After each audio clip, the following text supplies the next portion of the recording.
দর্শক, আমরা আমার হাতে যে মিটারটি দেখতে পাচ্ছেন, এই মিটারটি হচ্ছে বাংলাদেশ রুরাল দর্শক, আমার হাতে যে মিটারটি দেখতে পাচ্ছেন এটি হচ্ছে বাংলাদেশ রুরাল ইলেকট্রিফিকেশন বোর্ডের। এটি হচ্ছে মূলত আপনার আমার এলাকার পল্লী বিদ্যুতের মিটার।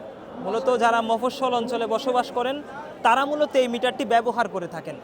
আমরা এখানে এসে যেমনটি দেখলাম যে আমার হাতের এই মিটারটি কিন্তু পালস কিন্তু অ্যাক্টিভ রয়েছে, কিছুক্ষণ পরপরই এই মিটার থেকে পালস দিচ্ছে। এবং যেমনটি সবচেয়ে অবাক লাগার বিষয় হচ্ছে এই মিটারটি কিন্তু কোনো ধরনের কোনো তার অথবা বিদ্যুৎ সংযোগ ছাড়াই বিল কিন্তু উঠছে। বলা চলে যে এটি কিন্তু ভুতুড়ে মিটার, কোনো ধরনের বিদ্যুৎ সংযোগ ছাড়াই এই মিটার কিন্তু ভূতের মতো করে আসলে ভুতুড়ে মিটারের মতো বিল উঠছে।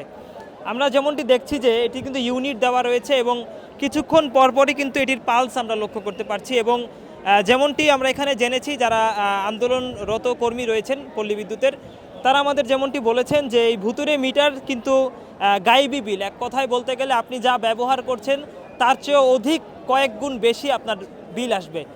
আপনি হয়তো অবাক হচ্ছেন যে এত আপনি ব্যবহার করছেন না, তবুও কেন ভুতুড়ে বিল আসছে। মূলত এই মিটারটি অন থাকার কারণেই বা চালু থাকার কারণেই আপনার প্রতি মাসে অধিক টাকা আপনার বিল গুনতে হচ্ছে। কী ধরনের ভয়াবহ প্রতারণার মধ্যে আমাদের গ্রাহকরা আছেন। আসলে এই 5 আগস্ট পরবর্তী সময়ে এই ধরনের বাংলাদেশ আমরা কখনোই প্রত্যাশা করি না। সংশ্লিষ্ট কর্তৃপক্ষের কাছে আমি বিনীতভাবে অনুরোধ জানাচ্ছি, দেশ বাঁচান, গ্রাহক বাঁচান।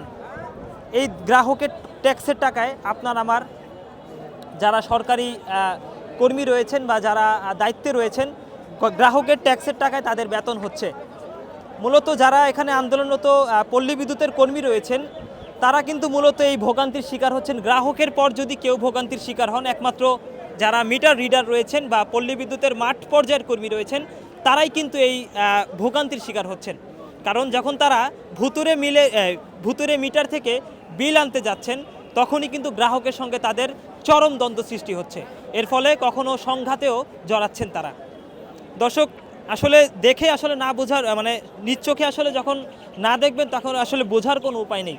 আমি নিজ চোখে দেখে আসলেই মানে চিন্তা করলাম যে 5 আগস্ট পরবর্তী বাংলাদেশে এই ধরনের কর্মকাণ্ড কখনোই প্রত্যাশা করি না আমরা। প্রতিনিয়তই কিন্তু গ্রাহকের পকেট কাটছে এই ভুতুরে মিটার।